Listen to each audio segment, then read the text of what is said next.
We are going to start studying tests with Rabash, but before that, let's watch a clip by Rav that is directing our heart and mind for the right intention to be in during the lesson.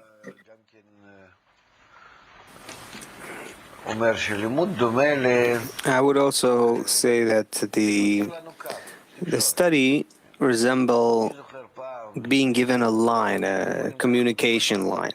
If you remember that at some point there wasn't phones everywhere, I would go from my house to the post office to make a phone call overseas. You couldn't just do it from home. I would go to the post office and make the call from there to make, international calls. So you are told, okay, you have a line now, going to the booth and start talking. You get in and you start talking.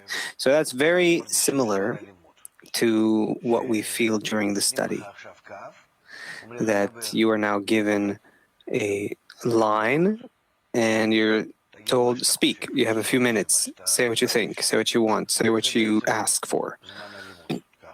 That essentially is the time of the study. That's how we should relate to it. Meaning, what a person wants from the study, he now needs to utter internally, to pass it through the study itself. The study itself is like some words in which he needs to put his intention, his thought. As in general, it's required of Kabbalists that the external words will be kind of simple, trivial, but internally there have to be great forces, great yearning for the goal. And here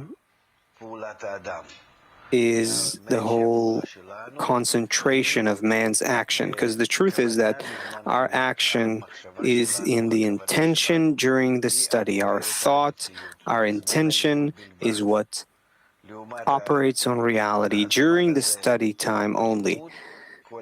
As opposed to this time of the study, all the other times are just marginal. They're weak. And the time of the study is the opportunity to send upwards, to influence and demand what you think that is for you. And the more your thoughts and desires are collective, coming from the group, coming from the 10, the minyan, coming from the whole, then the more influence they have upwards. Because altogether, the whole is not just that it's more than the individual. That 10 is just 10 times 1. Rather, because they wish to connect, meaning they are willing to give up on themselves so as to connect to the Creator, it's a fundamentally different action. That connecting to the group is already a kli for the reception of the light. However, an individual is not a kli. The Creator sits in the middle, in the connection between two broken pieces, right? As written, man, woman, and divinity between them. Therefore, with the prayer during the study, if the request during the study is collective, then it works towards the goal. And the individual's prayer almost doesn't meet the goal. So let's starting with Rabash. We'll read from the study of the 10 Sefirot, part 5.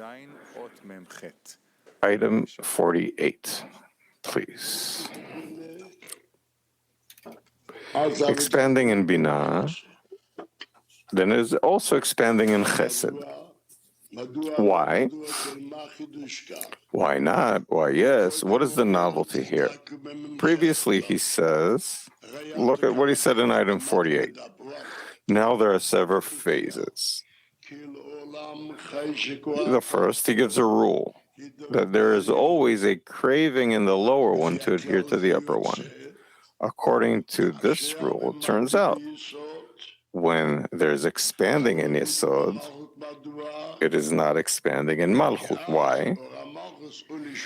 Because in the light of Malchut, it ascends there in Yesod because of the craving. It is similar to all the other Sefirot. If there is a light in the upper one, then the lower one rises, except for Chesed with the Binah. Since when it is not expanding in Binah, what should it have been? Like expanding in Binah. Then Binah should have risen to Chokhmah. So it is written, there is not expanding in Chesed. Why? What should have it been? Because if it's not expanding in Binah, where is Binah? He says, according to the rule, the lower one rises to the upper one, not expanding in Binah. Binah should rise to Chokhmah. Or the opposite. If he's expanding in Binah, why doesn't it expand in Chesed? Since when there is not expanding in Binah, there's not expanding in Chesed. What is the connection? Does this have to the previous rule? Once more, we learned that in Ab, in the beginning, we learned such a stage. When expanding in Keter, there was only Keter, Ta'amim, Chokhmah did not exist yet. There's nothing to speak of. Afterwards, when phase 4/3 of Keter was refined, phase 3/2 remained. And it gives to Chokhmah. Then it is expanding in Chokhmah and not expanding in Keter.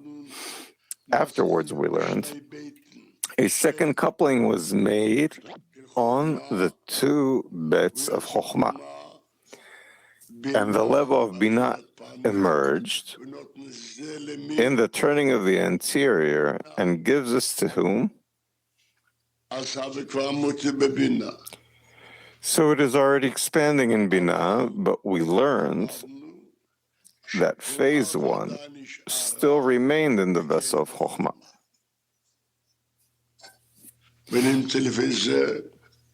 It turns out that according to this, we must say expanding in Keter and expanding in Chokhmah and expanding in Binah. Afterwards, we learn that also phase 2, that the vessel of Chokhmah was refined. It is not expanding in Chokhmah, and now expanding in Binah, a level of phase 2, which is the male Vak, from phase 1 that was refined from phase 2 of the vessel of Chokhmah. It is phase 4, the record of clothing that remained in Binah. So we learn now, expanding in Keter because phase 3/2 of the vessel of Chokhmah rose to Keter. So expanding in Keter and not expanding in Chokhmah, expanding in Binah and not expanding in Chesed.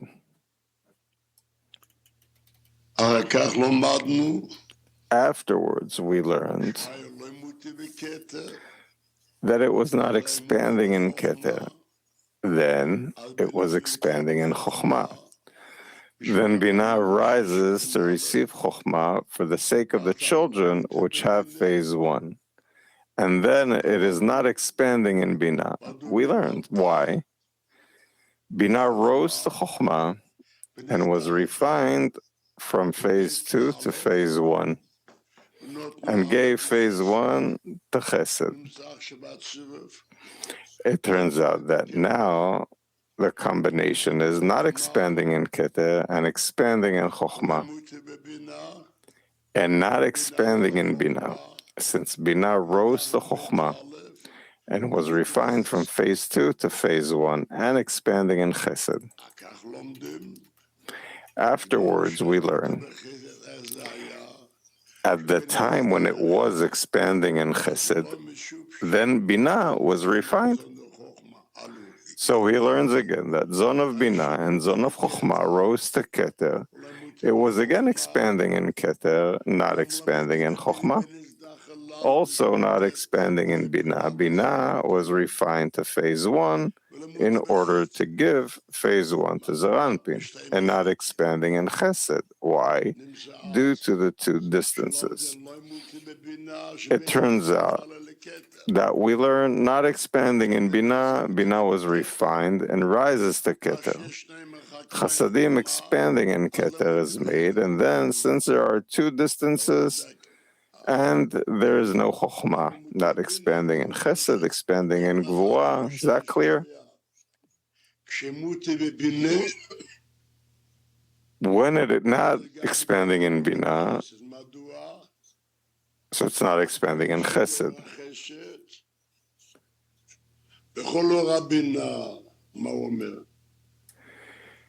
What's he saying? Let's keep going. However, that one moment when Bina descends to her place, she finds Chesed in her place. And instantly, Chesed descends to his place. So what is he saying? What does he want here? This is the meaning of Vak being a degree in and of themselves, and they cannot adhere to Bina, who is from Gal. This is implied from here that he wants to explain what is written, that expanding in Bina, when the light of Chesed that was in the vessel of Bina descends to Chesed. Why? As light of Chesed is not equal to the entire light of Bina, therefore Chesed descends to its place. However, that one moment when Bina descends to her place, even though the light of Chesed is not equal to the light of Bina, she finds Chesed in her place, and instantly Chesed descends to its place, because it cannot shine in Bina, as if Chesed is not comparable to the entire light of Bina. This is the meaning of Vak being a degree in and of themselves and cannot adhere to Bina, who is from Gal. Therefore, it turns out that it must descend to its place. Why was it not like this before? It was an infant that needs its mother. When it had Chokhmah, then it is equal to the vessel of Bina. So now he wants to explain. Onward.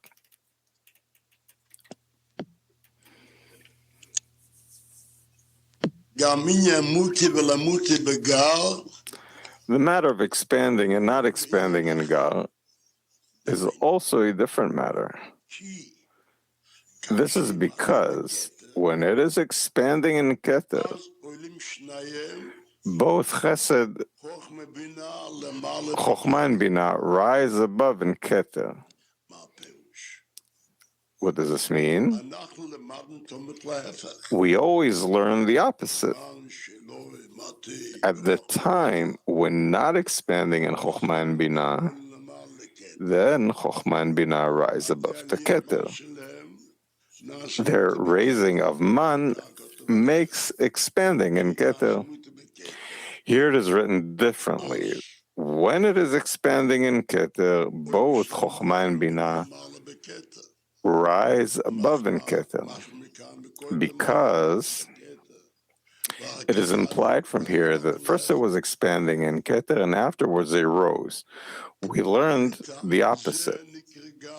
For this reason, the Gal are regarded as one. Why? Chokhmah and Binah are found above in Keter.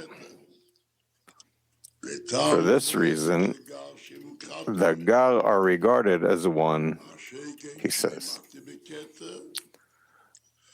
Where it is not expanding in Keter, it is expanding in Chokhmah.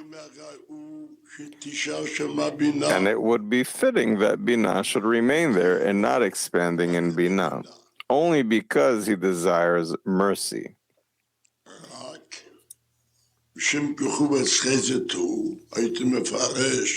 I would explain that since it has phase one of the children, that it needs to give them chokhmah, therefore it descends to its place.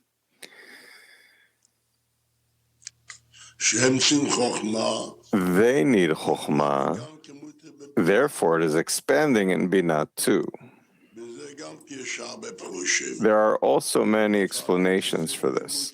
Sometimes this is called not expanding in Binah, and sometimes he calls it expanding in Binah. Expanding in Binah means that Binah receives Chokhmah from Chokhmah. Not expanding in Binah means that Binah was refined then from phase 2 to phase 1. This too is mixed here. 47 inner light. The second phase is simple, since now it returned to being expanding in Keter. He explains to us, as has been explained in the previous item, after the second departure that was made, where? In Patzuf Ab. The screen with the records contained in it returned to the screen in Malchut of the Rosh of Ab. And there a new coupling emerged on the screen that rose to the Rosh with the records. Since all it has had was coarseness of phase 2, because the last phase is lost, which is phase 3.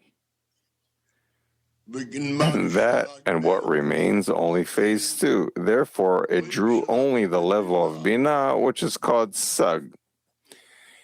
And this level of Binah expanded once more into the Guf. Which Guf? That of Patzuf Ab.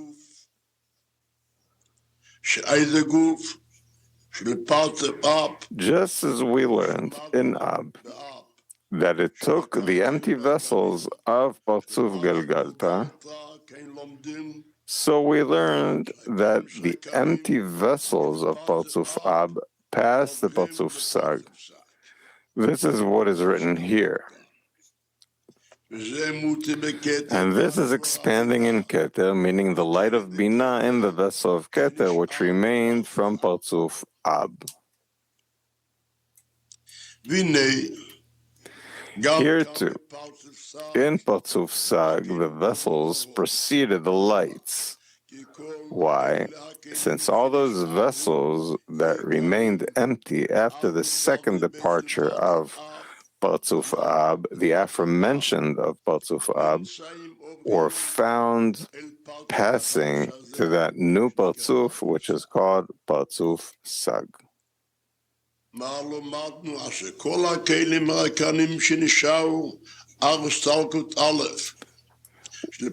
What did we learn? That all of the empty vessels that remained after the first departure of Patzuf Galgalta, we learned, passed to the second expansion, called Ab. And so it is here. And all the empty vessels of Patzuf Ab passed to Patzuf Sag. Also, all 4 phases of male and female that were in Patzuf Ab, meaning male and female of the Gar Patzuf, male and female of the Binah Patzuf, male and female of the level of Zaranpin, male and female of Yesod, apply here too. But in a different level, since there is only a small level here in the Partzuf in general, which is called phase 3/2. Let's explain the 4 pairs of male and female in this Partzuf. Because that level of the light of Binah that descended to Keter, meaning Partzuf Sag, phase 2 of coarseness, is the phase of female of the vessel of Keter. And just as in Partzuf Ab, the record of phase 4 of clothing was made into the phase of the male of the vessel of Keter of Ab in Partzuf Ab. Similarly, here the record of phase 3 from the phase of clothing that remained in the vessel of Keter of Partzuf Ab was made here into the male of Keter of the Partzuf of the level of Binah, which receives from the light of Chokhmah through, we must say, from the light of Chokhmah that rose under Malchut of the Rosh of Ab during the second departure, and did not return to the Guf of Partzuf Binah. That light remained above, under the Rosh of Ab. And when a coupling was made in the Rosh of Ab for the sake of Partzuf Sag, it passes through the light of Chokhmah that departed from Partzuf Ab and stands below Malchut of the Rosh of Ab, just as we learned in Partzuf Ab, that it receives the phase 4 of clothing through the light of Keter that stands below Malchut of the Rosh of Galgalta. Therefore, Keter of Partzuf Binah 2 denies the illumination of Gal, the illumination of Chokhmah from the Partzuf. Also, I repeat once more the rules. In all the light, the Sefirot, we discern 2 general lights. One is called the light of Chokhmah, and one is called Binah. Therefore, when we learn Sag, we also learn that there's Chokhmah there and there's Binah there, even though the overall level is called Binah. And in each and every Sefirah, we discern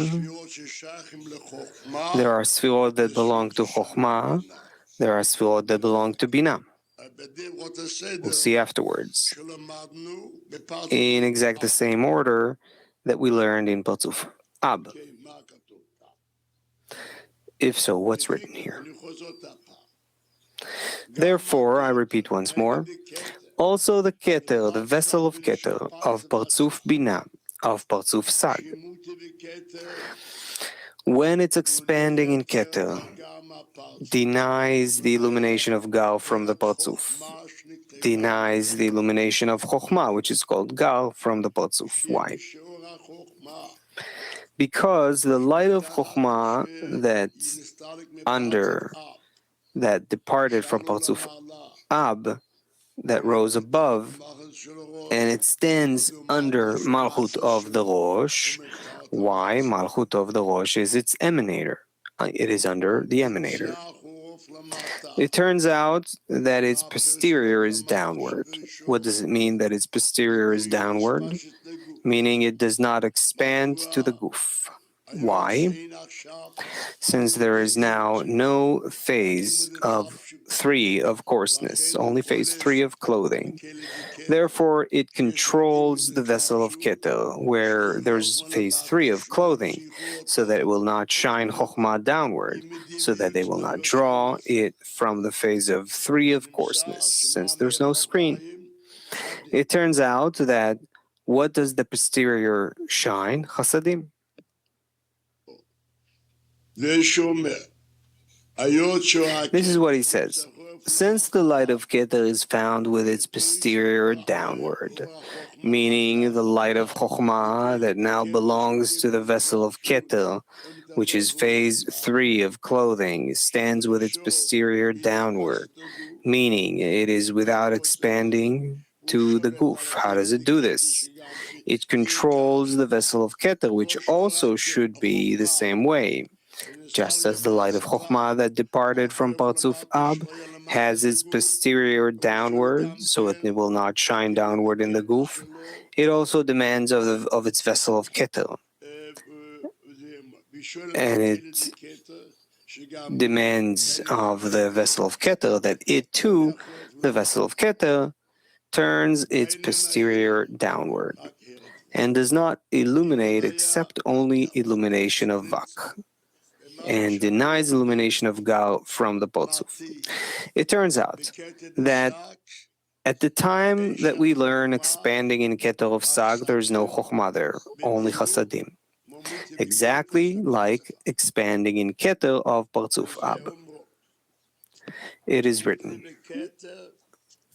expanding in Keter, at that time it is not expanding in Chokhmah, Bina, and Chesed, because the posterior of the vessel of Keter denies any illumination of Gal, any illumination of Chokhmah from the Parzuf. Even from the vessel of Chachmah, it has no Chokhmah, much less for illumination of Gal, illumination of Chokhmah, of the Rosh Toch Sof of the 7 lower Sefirot, which are called Chesed Gvura, Tiferet Netzach, Hod Yesod. And it is written, expanding in Gvura, not expanding in Tiferet, and expanding in Netzach, not expanding in Hod, and expanding in Yesod, and not expanding in Malchut. It means that then the light reaches the vessels of Vak, of the Rosh Toch Sof, of the 7 lower Sefirot, which are Gvura, Vak of the Rosh, the Sefira Netzach, Vak of the Toch, the Sefira Yesod, Vak of the Sof, and the vessels of Gal of the 7 lower Sefirot, which are Chesed, Gal of the Rosh, Tiferet, Gal of the Toch, Hod, Gal of the Sof. The light is not expanding in them. They have no light of Gal. They have no Chokhmah, because the posterior of Keter denies them illumination of Gal from them.